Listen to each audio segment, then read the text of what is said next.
Here we are live again, and now we're on all three: Facebook, welcome people on LinkedIn this time, and also YouTube. And so I'm super excited today, Mindful Monday. This is about a mindset shift in leadership, and it's going to be based off this book, Turn the Ship Around by Captain David Marquet. He's retired. He was a nuclear subcaptain of the Santa Fe.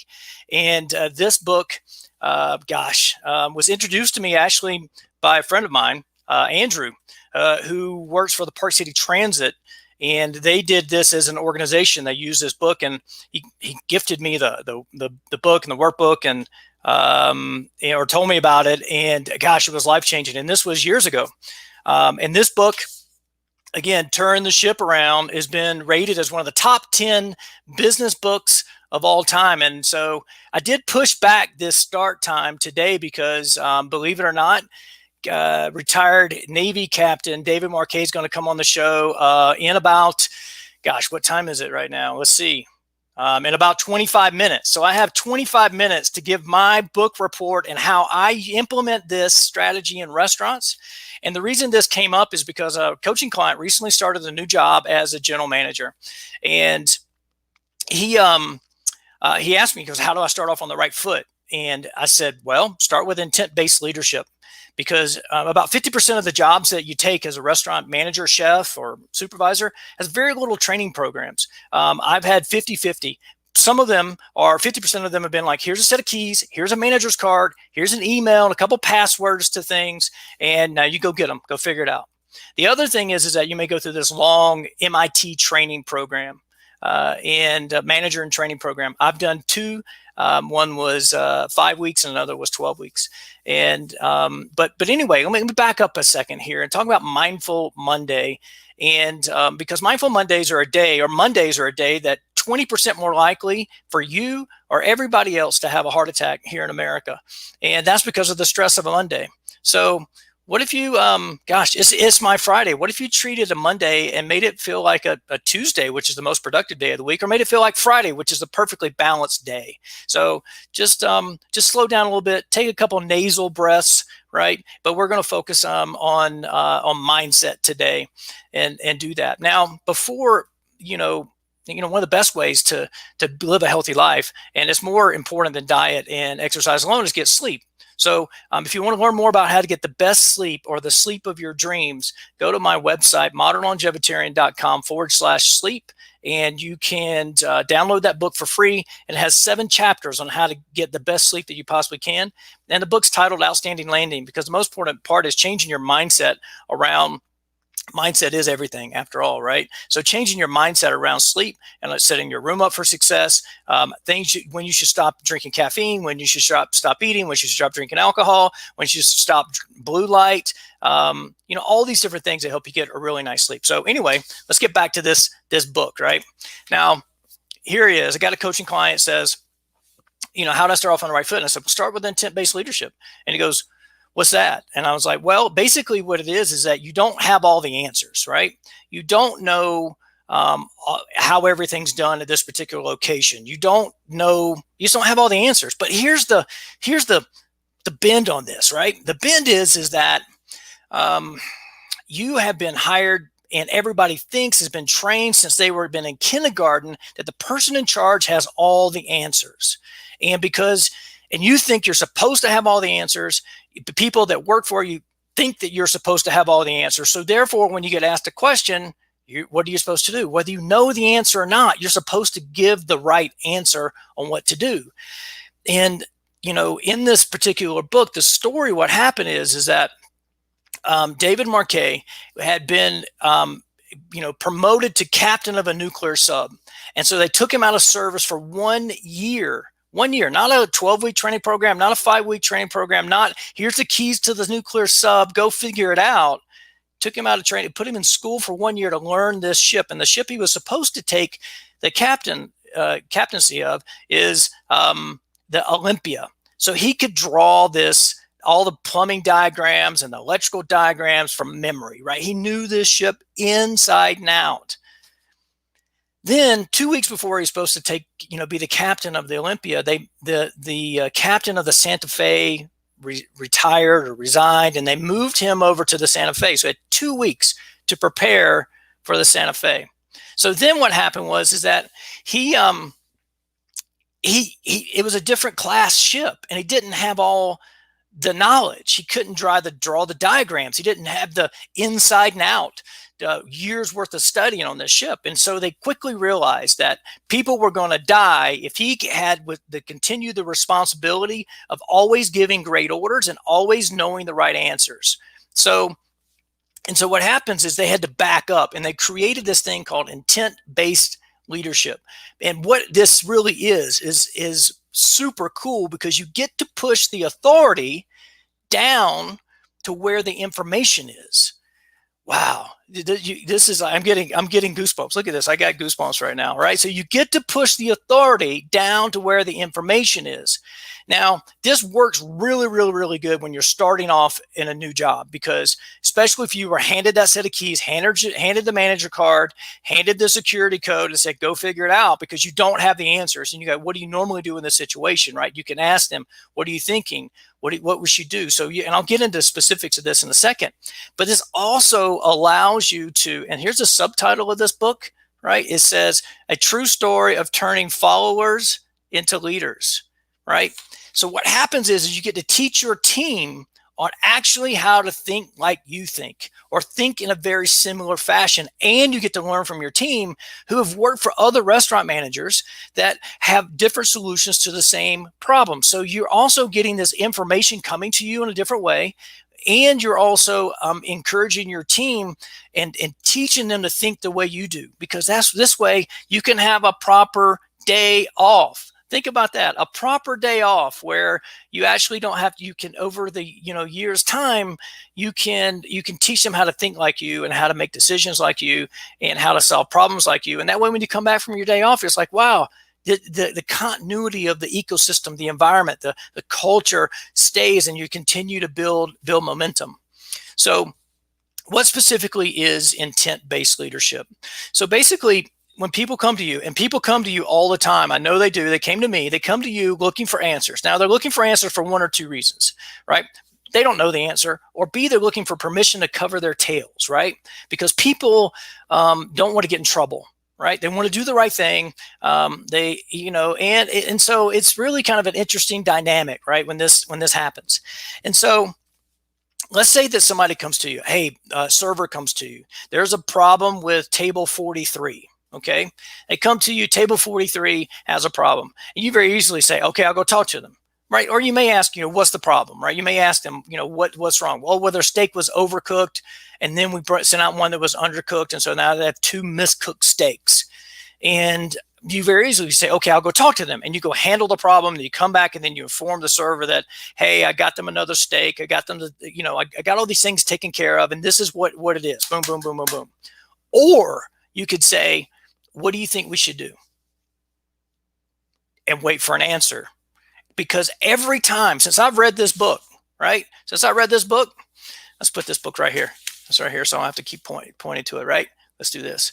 Since I read this book, every time, except maybe once when somebody was just being a smart aleck, they've had an answer. They actually knew, they had an idea what we thought we should do, but they came to me. They came to looking for the right answer, but they had an answer of what should happen. And I was like, and so a lot of times I would just like, okay, let's go do that, right? And so it gives, like I said, I'm now starting to learn from my team, right? And at the same time, if I have veto power, you as the manager have veto power. So this is pushing authority to where the information is, while also maintaining veto power, because if what they think or what they intend to do is incorrect or not what you want to do, you can then turn this into a coaching session and go, well, I would rather do this. Okay, let's go back to this scenario. Somebody has a problem with miscooked steak, and we've done it twice, right? The classic overcooked then undercooked, and now the guest is really upset because you've miscooked their steak, right? You didn't get it the exact way that they wanted, right? And so now you ask the server, what do you think we should do? It's like, well, I think we should give them a free dessert. Now, there's a couple things. Where did they learn that a free dessert is going to cover up the fact that their steak was not cooked right and they didn't eat it, and all they're going to do is maybe take it home for their dog, or they're so upset they don't even want it at all, right? So did they learn this from a previous manager, or are they trying to keep the check average high enough and then make them just enough happy so they keep their tip, right? So what's going on with this? So I always believe this, right? And that is, take care of what the problem is. Take care of the steak. Don't try to cover up a mistake, all right, with a free dessert, right? A free dessert. So what if you took care of the steak? If they didn't eat it, didn't like it, it was miscooked, and your team's messed up twice, right? Maybe your team didn't mess up. Maybe it was a guest error, whatever. The perception is that we didn't get it right. And then on top of that, what's the food cost on a dessert? Heck, most steakhouses even give their desserts away for free anyway. Most of them do. 25% of the desserts or more given away for anniversaries, some sort of celebration, right? And so food costs, so you sell a dessert for $9. What's your food cost on that? $2-3, right? So yes, you've already lost the money on the steak. You've already made the mistake on there. And then, you've now you're training them that you take care of what the problem is, and delight the guest by going over the top and giving them the dessert as well. So here's another scenario with this, and this is the one that I absolutely love, because what happens is, as a manager, you're kind of following this bubble, right? You're actually bouncing around. You're busy at the front door, then you're helping, maybe get drinks out, get water out. You're supporting the staff as everything goes through, right? So then what happens is that you may go back to the host stand and it's backed up and there's a double booking for an 8-top or some crazy thing that's going on, right? So then you go to the host stand and you're like, what's going on? Like, well, I don't have a place to put this 8-top. You very easily could just put it here, right? But you also could take this opportunity, because a host stand, the employees at the host stand, may not be your most seasoned, right? Employees that you have, right? They're typically younger, right? And so you want to help coach them in any way you can. And so, but you also know that they have more information than you do, because they have been standing there staring at that screen, staring at that book for a lot longer than you have, because you were expediting food, running food, checking on the bartender, doing all these different things, right? Touching tables, handling the problem at table 43. You've been doing all these other things. So you walk up and you say, what's going on? Well, I don't have a place to put this 8-top. And then you can say, what do you think we should do? And they most likely will have a more creative and better solution than you do. It's like, well, we could seat this 8-top where we have this reservation for this other 8-top in 30 minutes, and this 10-top is going to get up, and we can put the reservation for 30 minutes from now at that location. And you're like, okay, let me go check and make sure that the 10-top is on dessert or close to that, and we see where they are on their experience. And you come back and you go, absolutely perfect. Seat the 8-tops here, and then we'll put the next 8-top here and do that, right? And what happens is that you've allowed them to come to you with a solution. You've given them confidence because of that, and and it went smoother than it probably would have been if you jumped in and you just made a decision on what it would be, because you didn't have all the information. Now, so what happens is that this. So you're starting a job, right? Oh, we got a comment. Let's see what's going on here, right? Hey, Lisa. I hope you're doing better. I know that you had an accident here lately, and I hope you're doing well, and turn the ship around. It was actually, I learned this at Ruth's Chris when we worked together. So thanks for watching. Thanks for tuning in. Anyway, so what happens is that, when you're starting a job, you don't have all the information, or if you even go through a training program, like a full MIT training program, you may have all the information, all the answers about the way everything's supposed to be. But there's also this gray area that you can work in that allows you to instill trust and confidence in your team, because you're allowing them to make decisions while maintaining veto power. That's really the thing to really understand with this, because you want to make sure things really stick with what you are, with your culture and how you want to handle things. All right, so management is just telling people what to do. To be honest, to be effective, I think only things should be managed, right? things should be managed. People shouldn't be managed. People should be led. And intent-based leadership gives you this tool and this mindset shift that allows you to just sit in the pocket, sit back, remain with this high emotional intelligence, and really kind of, draw out information from your team. Okay. So people should be led, things should be managed. So and processes should be managed, right? Now, if you want your people to think, don't go around giving orders, give intent, right? This passes, this passes is like this, true leadership thing. All right. So, all right. I got a bunch of notes here. Now, this allows you to also tap into John C. Maxwell's law of the lid, because basically what it says in his 25 irrefutable laws is that the law of the lid is that an organization will only grow to the level of leader, the person who leads it, right? So an organization will never pass you as a leader, right? So if your leadership's a 5, your organization is going to be a 4. If your leadership's a 1, they're going to be a 0, right? But if your leadership's a 9, that means your organization can follow under you. Same thing with your emotional intelligence and those type of things. So you're the lid, whether you're a chef or you're a founder, or no matter what you're doing, your organization will not pass your level of leadership. And all right, here's another thing too that's really cool about this book is that they were always learning, right? And great teams, even you look back at the Chicago Bulls teams, and I've heard JP Itwald talk about this.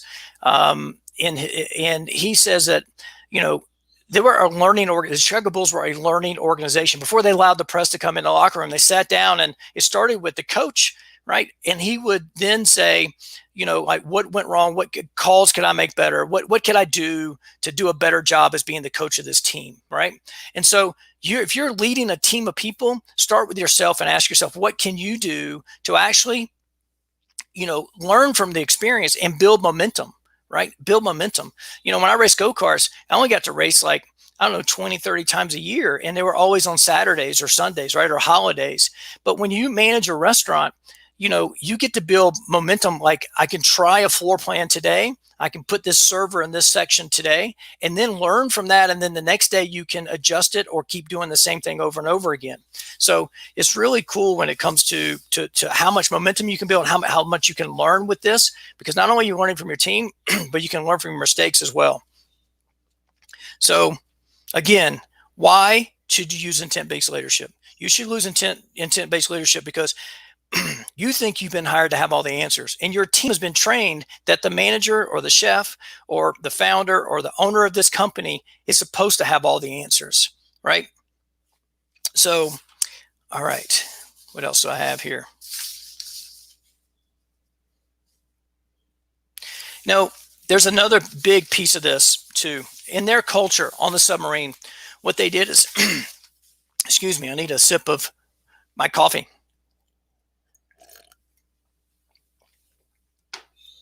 They deleted the word "they" from their vernacular, from their culture. Now, think about this: they. It's a way of pointing blame. It's a way of covering up a server's way of protecting, preserving their tips, so to speak.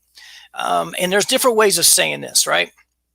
Well, let's say that we run out of a special, right? As here I said that we run out of a special, right? Or run out of anything, right? Something's 86th. So in a nutshell, the server, could say, well, the kitchen, that's a way of saying the kitchen ran out of today's special after it's been ordered and all these things, right? And or the chef or the cooks or somebody on the line, a food runner, could say the servers, they are not running food as often as they should. They're not being a team player. The servers could also say, I can never find the busser when I really need them. Or the dishwasher is not washing silverware. Or there's always this they or the, and the sub-department of the restaurant is being called out. right? Well, they miscooked your steak, or they ran out of this, or those things. And so what happens is it's not a team, right? So Jocko Willink, this ties in with what Jocko Willink. Now was in the Navy as well. He was a Navy SEAL, and in his TED talk, he said the mortal sin of combat is friendly fire, right? So whether it's your family, husband and wife arguing, two siblings arguing, or there being an argument within the family, or there an argument between the front and the back of the house, or an argument between the servers and the host stand, or an argument between the GM and the executive chef, right? Or two other managers, right? All of those things that is the mortal sin, because we're all on one team, right? So it's not the back of the house versus the front of the house, right? Because what's your goal? Now, I wrapped all of this into this intent-based leadership, all being on one team, into one common goal for everybody, right? This is the governing dynamic. If you are, for any business really, right? Best experience in this particular industry ever. So best dining experience in a fast casual Nashville hot chicken restaurant ever, right? That's what Gina Hendricks, she's going to be Thursday. She's in Mexico City, has a hot Nashville hot chicken restaurant in Mexico City. And so what if she looked at, and everything was governed that way, right? So when you look at, and it comes back to this particular, mindset of everybody from host stand to dishwasher, from every vendor to every repair person to the owner, everybody in the entire restaurant universe says we're working to give the best dining experience ever for what we do. And in doing that, you can ask your team, does that help give the best dining experience ever? Right? For instance, buying a dessert for a team, for somebody who had a miscooked steak, does that help them get the best dining experience ever? Imagine this is their 25th anniversary or their 50th anniversary, right? Or 95th birthday, right? And we mess it up. How are you going to make it up to them and make it where it still comes across as the best dining experience ever?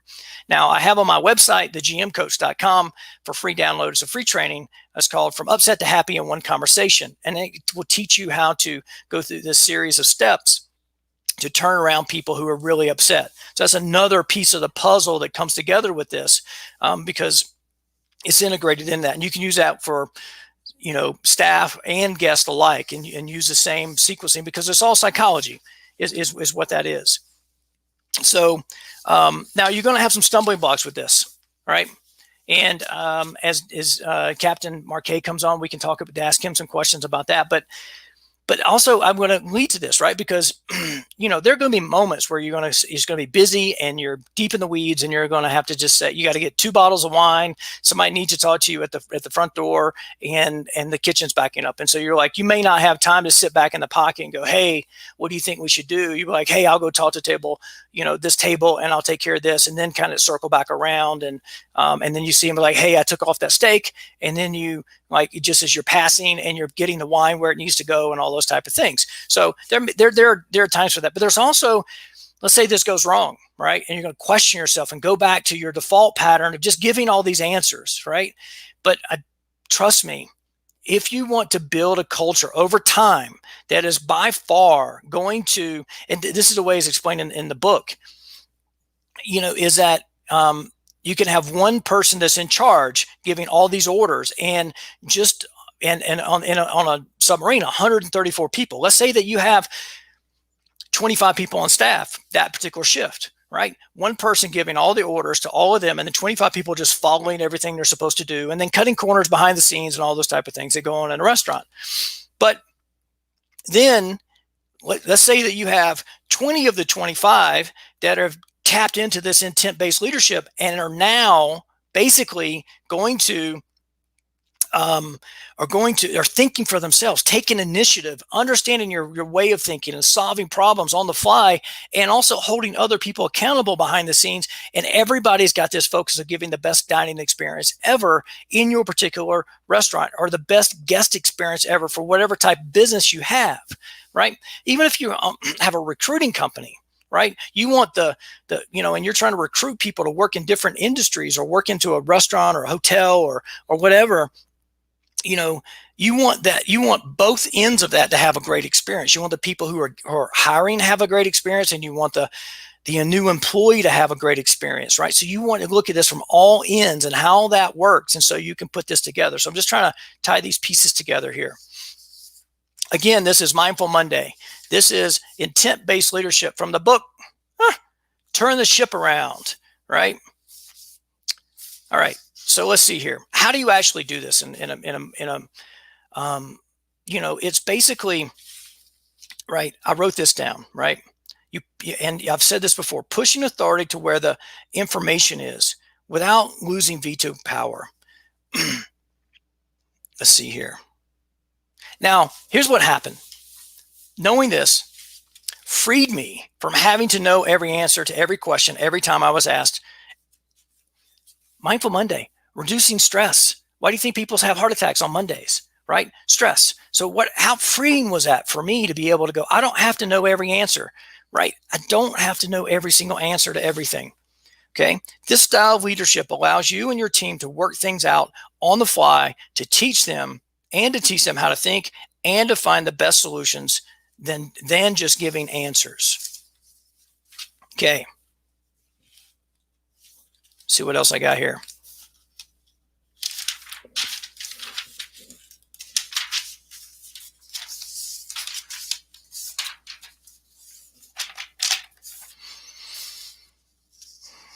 I did that.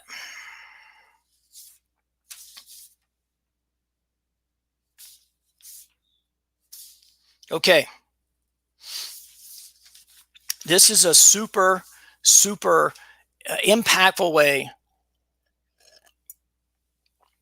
of changing your culture. Excuse me, had to have another sip of coffee there. Of changing your culture. Now, here's the thing.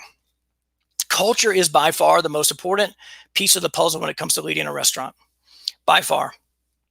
Now, hiring the right people is important, right? Training them in the right way is important. Having clarity what the mission is important. But if the environment is hostile, if the environment is intimidating, if the environment is you're going to get in trouble if you do this wrong, or if you do anything wrong, it's not going to allow the employee to express themselves in the best possible way for the governing dynamic of best dining experience ever, or the best guest experience ever. It's just not going to happen. So my 3 pillars when it comes to leading organizations are hiring the right people, hiring people who have this altruism or this unselfishness, right? And figuring out how to do that with a behavioral-based interviewing questions and those type of things. Training people to exceed the expectations of the guest and the organization. So there's this quote, and that was done in like 600 BC by this Greek poet and soldier. And it said, "We do not rise to our expectations. We fall to the level of our training." So training is that important. It's so important. But more important is the environment or the ecosystem that the employee is allowed to express themselves in. The same thing works with your body, right? It's not the genes, it's the expression of the genes. So genetic expression and employee expression are very similar. So that's a common, or just alike, really. So let's say you hire somebody that's unselfish and they are super nice, but you bring them into a culture. And this happens in the beginning sometimes, as I would go into work into restaurants and I would hire people that fit my model, and I have still this other these team members that are still cutthroat and mercenaries and that type of stuff, because you can't just walk in and fire everybody. You've got to figure out who fits your coaching style, right? So what happens is that you hire somebody unselfish, super kind, really wants to take care of a guest, have this bend to putting others first, right? But then what happens is the environment is that, hey, you think about this, like, oh, we whatever this may be, is like, well, we are, we scream and yell at each other, right? We are unprofessional at the service bar. There's all these type of things that could happen to have a negative culture, right? And it could be a harassing work environment behind the scenes is even hidden from the top management inside the company, right? All these type of things, right? And so, or people steal tables from each other, and the servers are going to the host stand and trying to manipulate the host to try to give them more covers. And even worked somewhere before where a server allegedly would had access to the host stand and would go up and move tables to other servers, and close the tables out, so it looked like she had less covers and she would get sat more, right? So think about this culture of stealing food or giving food away, giving drinks away behind the bar, all these type of things, right? They could be that. Well, what happens is you hire a new bartender and all the other bartenders are giving drinks away. What do you think that she might be inclined to do? She may be inclined to give drinks away when in fact, that's stealing, right? Unless there's a certain comp account that you have, if it's legal in your state or your city, your county or whatever, to give away free drinks. I'm in Park City, Utah. You can't give away anything, discount any alcohol in any way, right? So it's really like, it's really, a tough situation. So this allows you to really rapidly change the culture, deleting they from and pointing fingers to get everybody on one team. Now, let me tell you another story about this. And I remember watching this panel of Super Bowl quarterbacks. There were like 5 or 6 of the quarterbacks that were on the that were on this panel. And they asked them, what was the difference between the Super Bowl winning teams and the teams that didn't make the playoffs? There's not everybody wins every year, right? And the common answer between all of them is that the offense and defense didn't fight. Right. So for you, what that means, the kitchen and the servers didn't fight, or the executive chef and the GM don't fight. Right. So those are it was a super cool way to really look at this and allow it to really focus on the culture of this and how it's all one team. Because what happens is that, let's say they go into the locker room after the game and the team loses by 3 points, a field goal, right? So the defense can point the finger at the offense and say, hey, the reason we lost this game is because you did not, the offense did not score that last touchdown in overtime, or the last drive, or the quarterback threw an interception in the second quarter, in the end zone, right? And they got returned to the 20-yard line, right? So a better decision by the quarterback. So the defense is pointing the finger. So the kitchen is pointing the finger at the, oh, you know what? I know what I need to do right here.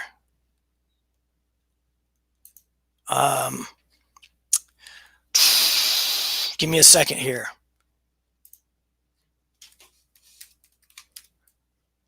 I changed things and it doesn't work for this. Invite a guest, copy to clipboard. Because we weren't on LinkedIn, right? I had to change, and it didn't, and this is not working for Captain Marquet to get in. So give me a second here. You probably can see me. I'm working on my computer here, and let me send him a message. I was like wondering why he was late.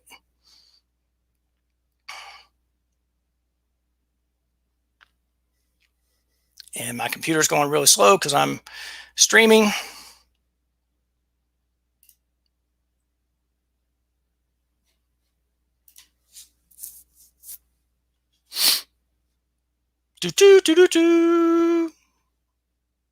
Here we go. Try this link.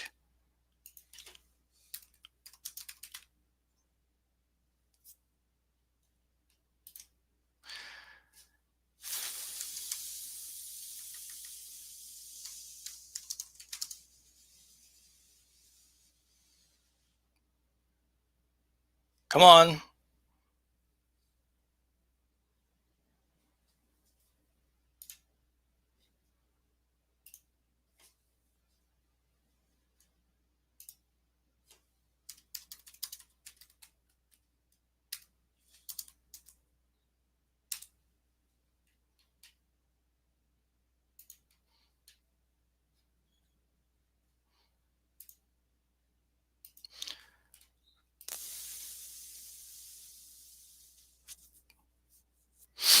All right, so see if he comes on here, and then we can have him on.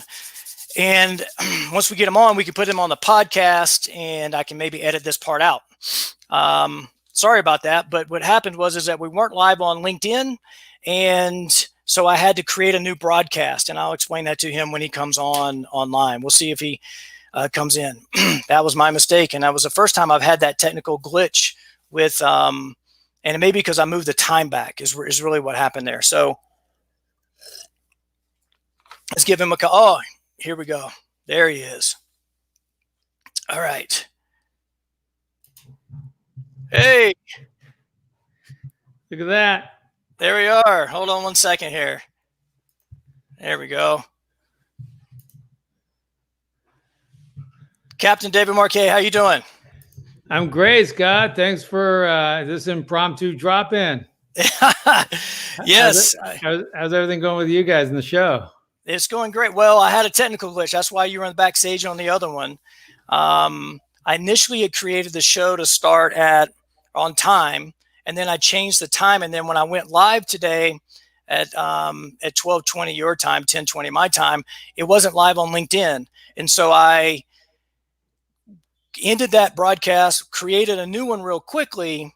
And then what happens is your link didn't work, right? So I had to I'm sitting here live sending you a link and do that. So, as you can see, I got your book right here, right? I've been referencing it, and I'm a huge fan of the book. So again, thanks for coming on.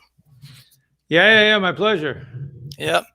So one of the things I really love about the book is a way to it's a way to actually like increase your emotional intelligence, because you're not now stressed because you don't have to have all the answers, right? It freed me so much with that. So I've mentioned your story. We can get into your story about how you trained for the Olympia for a year and those type of things, but talk about the freeing aspect of not having every single answer all day long. Yeah, I mean, literally, when I was in the old model of leadership, I thought my job was to make decisions and then get other people to enact the brilliant decisions that came out of my mind. And I was exhausted at the end of every day. I was running around, checking on people, holding people accountable, and it was exhausting. And I felt like every day I was putting energy into the system, and the system was just a black hole. It would suck as much energy as I could give it. And then when I changed and I just said, you know what, I'm just going to stop managing people. I'm going to lean back. Now, and the mindset I had was, oh, I can't lean back because they're not telling me what they think. They're not coming up with initiative. They're not being proactive. So I have to keep telling them what to do. But that's backwards. You actually need to lean back first, and that will create the space for them to lean in. And it was funny. I felt like sometimes I used to feel like I'd be the locomotive at the front of a train with 100 tugging 100 cars behind me. Now I felt like the caboose, and there are 100 locomotives pushing me, and all day long they come, hey, Captain, this is what I intend to do. Here's why. And at the end of the day, I had more energy than the beginning, and then I could sit there. The guys thought I was a genius, but the only reason was because I didn't have anything to do. And we'd sit there. One of the things you have to do as a submarine commander is it's a big pattern recognition. Here's the secret. It's just pattern recognition. Right. And so you look at thing over here on Intel, you look over here out the periscope, so stuff you're seeing, stuff you're hearing on the radio, messages that you're getting in terms of databases, and then stuff that the sonar, and you're like putting all these patterns together. And of course, the enemy is actually trying to camouflage what their true activities are. So you're kind of sifting through what that really is. It's like it says flour, but it's really sugar on the inside. And so I could sit back, and because my mind was free, I would go, you know what? I think this and this is the same thing. And the guys would look at it and they go, oh my gosh, you're right. How do we miss it? I was like, well, it's because I have nothing to do but just like ponder these higher things in life. Right. So it was, we know that people are healthier when they have more control over the work, and it's a win-win. It's Right. like you're less stressed and you have more control. The other thing was I always felt I call it the be good self. I always felt like I had to justify how good I was. So yeah, hey, look how competent I am. And now I was kind of freed of all that. And I just said, let's try it. Let's see what we're going to learn. And I kind of shifted my head into a learning approach. And it was so freeing. I was less stressed. I was standing in the control room. And when the inspectors, oh my God, that's the most dangerous thing, not the Chinese Navy, but the inspectors that could come down and pass judgment on you. Right. And my heart rate was low and steady, and my breathing was low and regular, and my palms weren't sweaty, and I was just at a relaxed body posture. And this wasn't like this for 18 years. Mm. Yeah, I've managed restaurants for almost 30 years, and I discovered your book just over 20 years. And it was interesting. A friend of mine that actually works for the Park City Transit, their whole organization used this book, and so he knew I was into leadership, and they shared it with me. And I happened to be managing the Ruth's Chris Steakhouse here in Park City at the time, and we won some major awards, like fastest growing franchise in the world. Of 80 franchises. We've won the award specifically for domestic, but the fastest growing franchise that year internationally was still 10% less than we were. Right. Yeah. Nice. And so I love learning, and I come from I grew up as a kid racing go-karts, and you are always learning and growing and doing that type of stuff. And so I think it's chapter 17 in your book. It talks about learning. Right.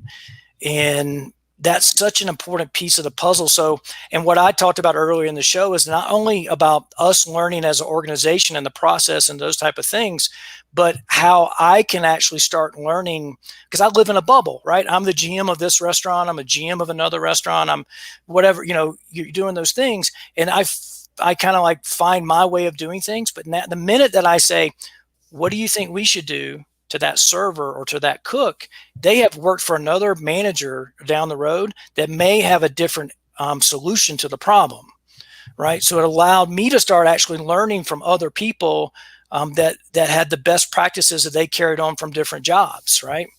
And so I love that. So maybe you can talk about how you learned over time to go from the worst, and inspectors, right? We get surprise health inspections as well.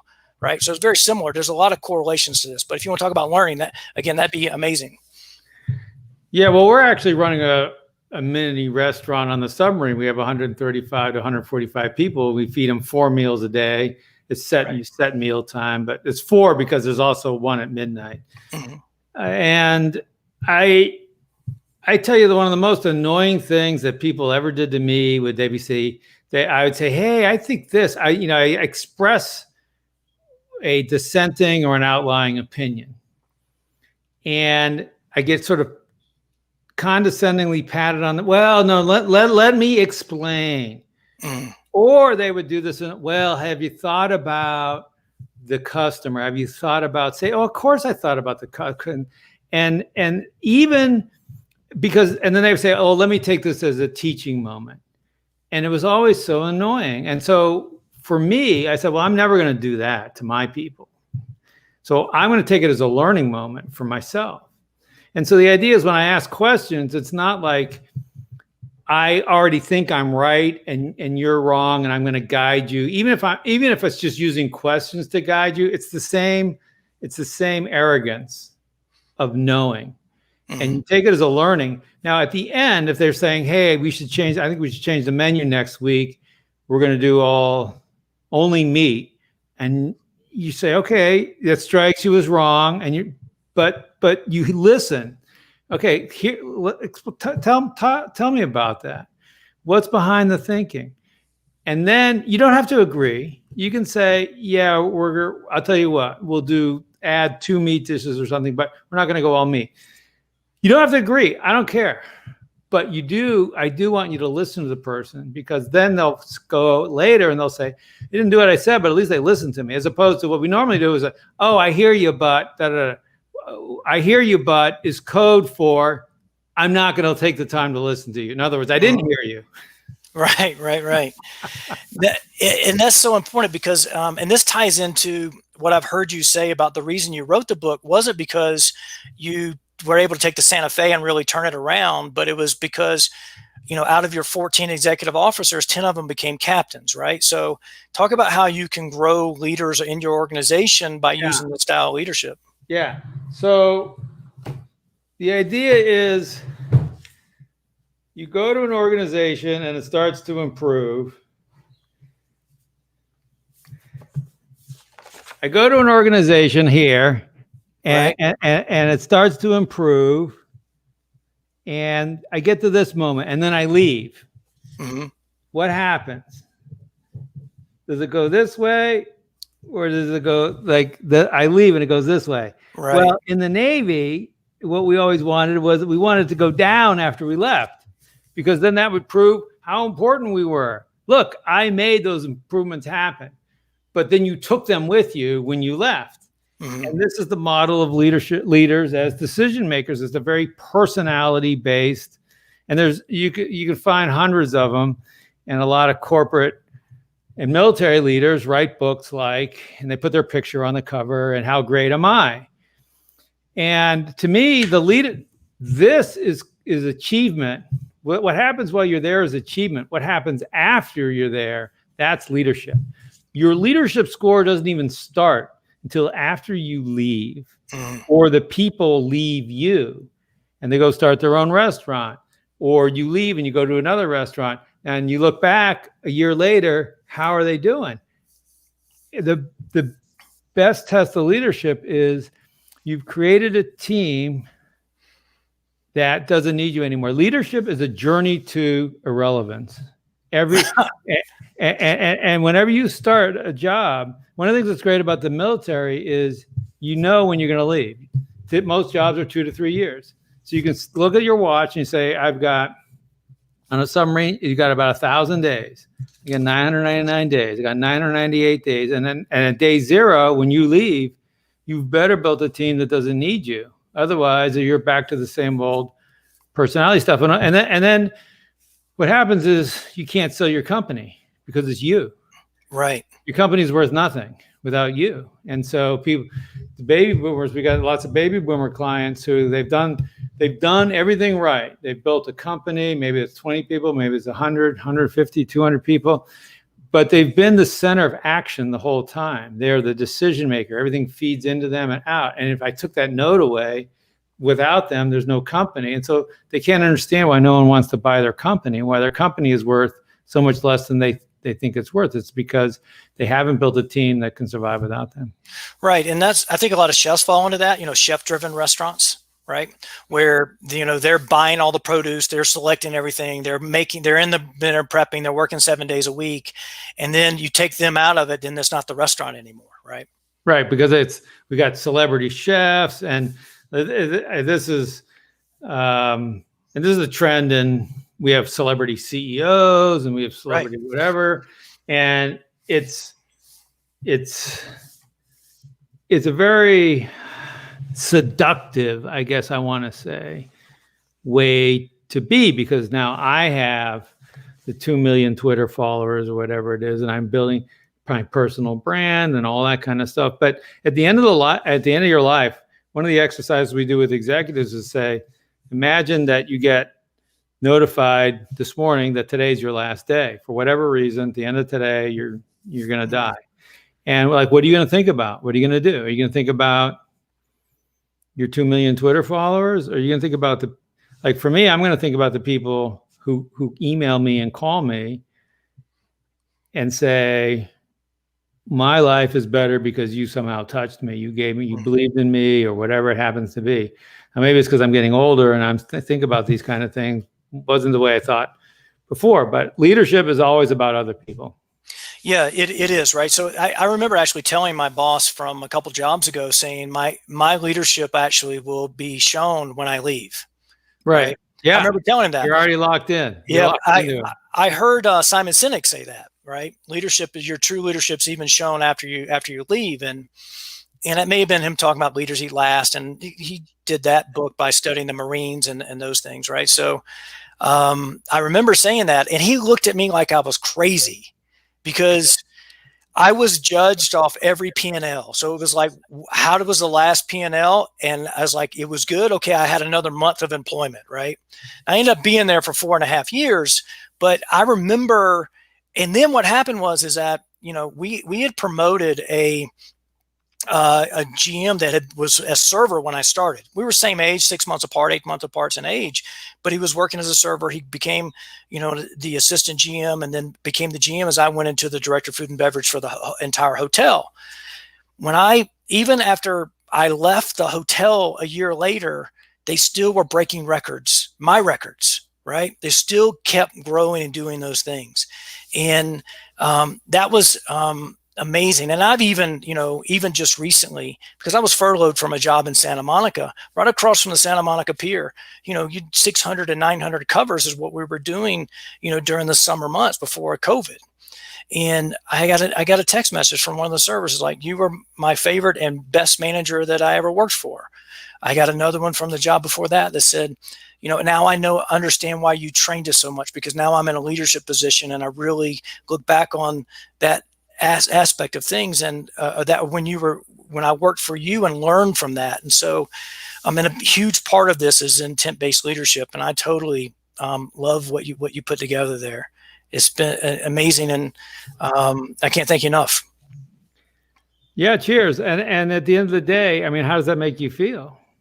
Oh, well, amazing, right? Because but it's misunderstood in the moment, right? Because people don't understand you, right? And they think, oh, you're trying to get out of doing work, or you're trying to put the responsibility on me, and right. Or I know you secretly know the answer, so why don't you just tell me what you want me to do? Right.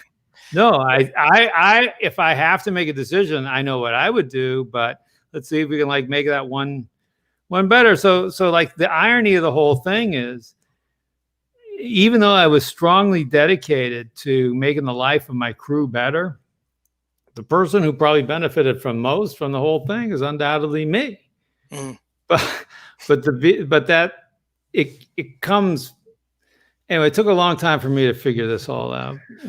Right, because it's counterintuitive, right? Yeah. I mean, it's like even the elementary school, the kindergarten teacher has all the answers, and your first grade teacher has all the answers. Everybody in your whole life has all the answers. And I've even started doing this with my kids, right? Where they would come to me with a problem, and then I would say, "Well, what do you think we should do?" Right? Just simply. Yeah. And it just starts a conversation versus dad has all the answers or mom has all the answers. So this is something that is really just gets people on the other side of the conversation to think differently. And it changes the psychology around the conversation. So, yeah, we start.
No reason did I mute? There we go. Oh my God. Yeah, you were muted for a second. Anyway, I can't remember what I was. Yeah, I don't know what happened, but the point is you start to treat people like human beings, and they act like human beings rather than cogs in a wheel. Right. Well, here's the thing, right? And I didn't hear what you said because it was, but it looked great because you had all these hand gestures going on. It looked amazing, right? But this is the crazy thing, right? Except once, and I mentioned this earlier, except one time when I said, what do you intend to do? What do you think we should do? Everybody had an answer.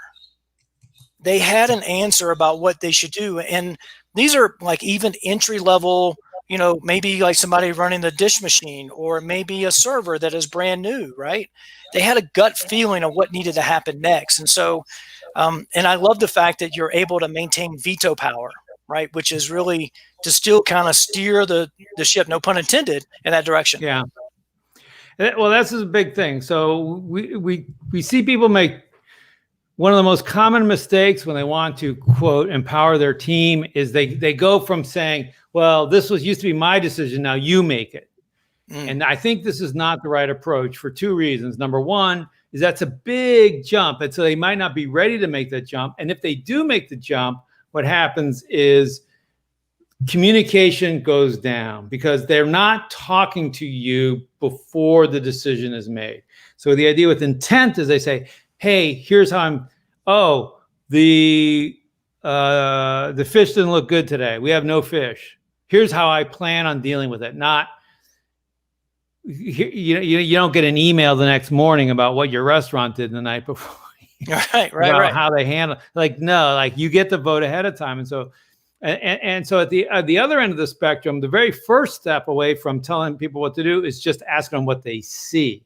It's an invitation to observation and description, which is key because it's unemotional. Observation description is processed in a non-emotional part of the brain. Then you say, what do you see? What do you think? What would you like to do? So we're moving towards more things that have more uncertainty, and there's more, therefore, vulnerability and therefore emotion connected to them. So you always got to move from safest to scariest. Making decisions about the future is scary. It is. You sent me a link to a video where, the nuclear submarine captain evaluates some movies with submarines in them, right? I watched it last night. And one of them you said, and this goes into emotional intelligence, where the two captains that were fighting each other were so calm, right? Even though they could be a minute away from dying, right? From an explosion, right? Yeah. So talk about the importance of emotional intelligence, no matter what the consequences may be in the heat of the moment, because that's something that, everybody needs really, but especially people who work in high stress environments like restaurants. So, submarines, right? Super high stress, like a restaurant. Yeah, exactly. Yeah. So a couple things happen. You basically, it's more complicated than this, but basically you got two sort of parallel processing systems. One's it's very efficient, it's very quick, it's very intuitive. Then you have sort of this slow, logical thinking process.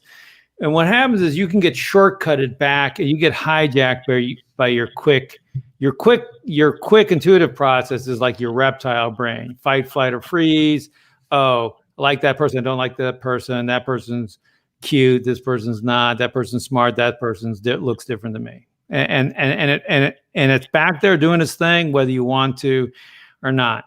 The problem is when typically this is something that threatens us, our ego, or something we care about, like maybe my job or something, but that's all indirectly, it's threatening my ego.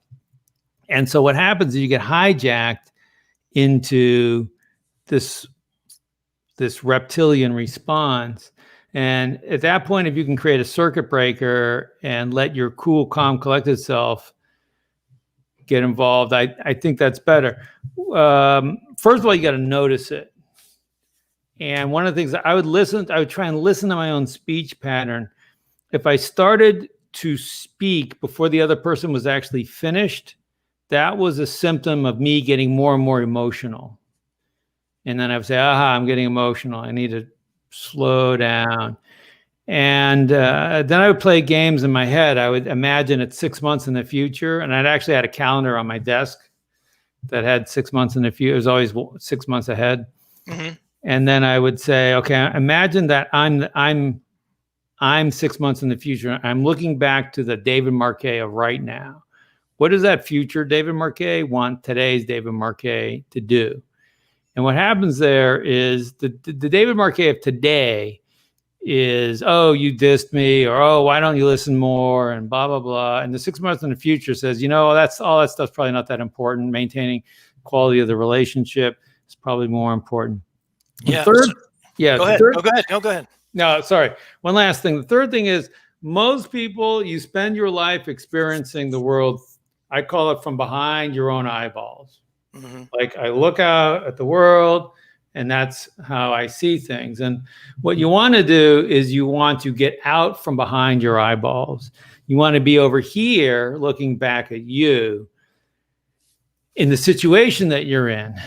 And basically, studies show that when you think about yourself and you refer to yourself in the third person, that it actually creates a little separation and it reduces that instinct to get emotional and defensive. Someone comes up and says, hey, that speech really wasn't very good. Immediately, even if they just say, hey, can I give you some feedback? I want to say like, no, I don't care. Well, like, how many speeches have you got? But that's what triggers that sort of defensive response. Right. And what you want to do is get out, because you're in looking at the world from behind your own eyeballs. Get out from your eyeballs, look back at you this way, and then picture that. And your response will most likely be calmer, more helpful, and it won't be something that you regret the next morning. Yeah, which is super important, right? Because you could definitely alienate a team by doing that. Obviously I put down your website, davidmarquet.com. And is there any other places people can find you online? Yeah, our sort of big thing is we got the website. I'm on LinkedIn. You can come say hi at L. David Marquet. The program's called Intent-Based Leadership. And we have a YouTube channel called Leadership Nudges. And we have over 300 of these leadership nudges. They're little short 1-minute things. I take some of the things we've talked about today, and some of them are just little things you can practice. Like we say, practice the feedback game, which isn't giving feedback, it's about inviting feedback. So every day ask, hey, how's this shirt? How do I look? How did I show up at the meeting? And kind of go more and more and more emotional that way. So it's called Leadership Nudges on YouTube, and you can subscribe, and it's free, and it's a lot of fun, and make comments and let me know how it goes. Yeah, one of my favorite ones, I think you were in Japan, and it had to do with the toilet, right? It's because you had to put the seat down to actually flush the toilet, right? So So I was talking about that's one of my favorite ones too. I was talking about mechanisms, and the idea is so let's say you want to say for men, moms training sons, put the seat down. But the way this toilet was designed was you couldn't flush it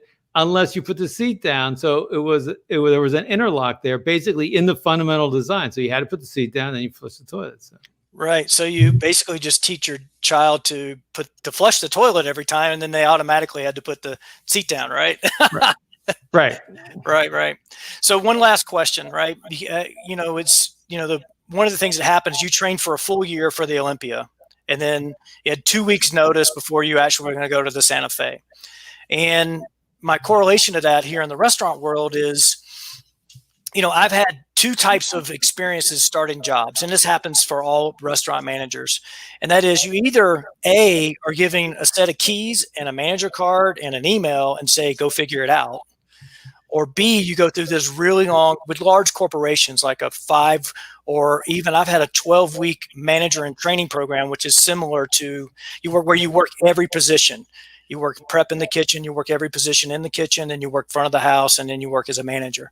So what kind of advice can you give to people? I mean, obviously, short of the whole book is how you developed, with very little training. And there's some transfer on war strategy and things like that, but you didn't know the ship. So what kind of advice can you give for somebody who's starting a job and basically the corporation or the company they work for lets them down and doesn't give them any training? What kind of advice can you give in that? Well, maybe that's good. Wow. Because typically the mindset is, since you have all this training, what happens is the good thing about it is, and for me, the good thing about it was I was temporarily placed in a position where I really didn't know as much as I normally would know about something. And it forced me to rely on the team. It forced me to ask questions. It forced me to stop telling people what to do. So I think the best thing is a combination where you have the skills, but you that if you need them, you can fall back on them. You know how the front of house works. You know that the number 2 dishwashing machine temperature dial doesn't read quite right. So you know all that stuff, but you act with naivete when it comes with your team, and you act as if you don't. I'm not sure that's the right word. But your practice is to know but not tell. To only fall back on your knowledge as a last resort, but instead just continuously be curious. What do they know? Tell me more. Not from a fake point of view of this is a test because I really know the answer, but I really am interested in what you know about the thing. So I almost like, I mean, Mike, that was sort of my situation where I was trained for a year, but it was for a different ship. Right.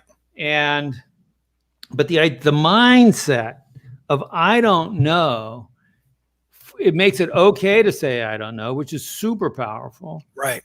And puts you in this mindset, at least for me, of I need to rely on my team. Then what happens is when you know everything, or as much as you can know about something, you keep those habits, you keep that pattern of interaction, you run the meetings just as if you were on day one and you didn't know, and resist the temptation to go back into what I call the knowing and telling leader. Wow, that's so powerful, and I couldn't sum it up better myself. I mean, maybe because you lived it. It's like is that, but wow, thanks so much for coming on the show. This has been amazing. And what I'm going to do is I'm going to actually I'm going to download the audio and I'm going to put it on my Restaurant General Manager podcast so people can listen there as well. Which is going to be amazing. So thanks again for coming on the show.